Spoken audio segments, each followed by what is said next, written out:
يا أمة محمد صلى الله عليه وسلم، ليس للأمة ولا لأي مسلم من قيمة إن هو بقي متفرجا على مهرجان ذبح إخوانه المسلمين ظانا أنه لن يذبح مع المذبوحين. المسلم أخو المسلم لا يخذله ولا يظلمه. من خذل مسلما في موطن يحب نصرته فيه خذله الله في موطن يحب نصرته.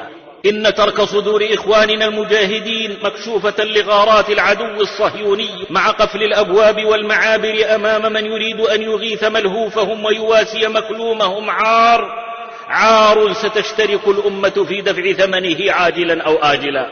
وإن تجريد الأمة ممن يقف في وجه عدوها الغادر سيفتح الباب لاجتياح أوسع وأفظع وأعظم وأبشع. فهل يفهم ذلك المسلمون؟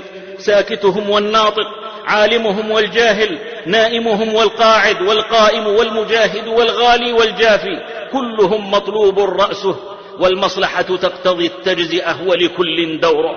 إن من يرجو من الأعداء خيرا مثل راج الطهر في عين النجاسة.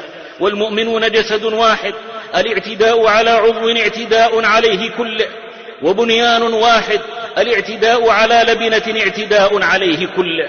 فنحن بيت واحد في الأسى، وفي الهنا نفس لنفس تقي، من يمن الدنيا إلى شامها، من مغرب الأرض إلى المشرق.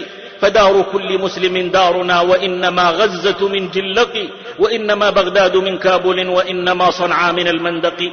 لو كبرت في جموع الصين مئذنة سمعت في الغرب تهليل المصلين. ففروا إلى الله وكونوا يدا على عدوكم، وما النصر إلا من عند الله. إليك توسلنا بك اقهر عدونا، وطهر ربوع القدس من كل ظالم.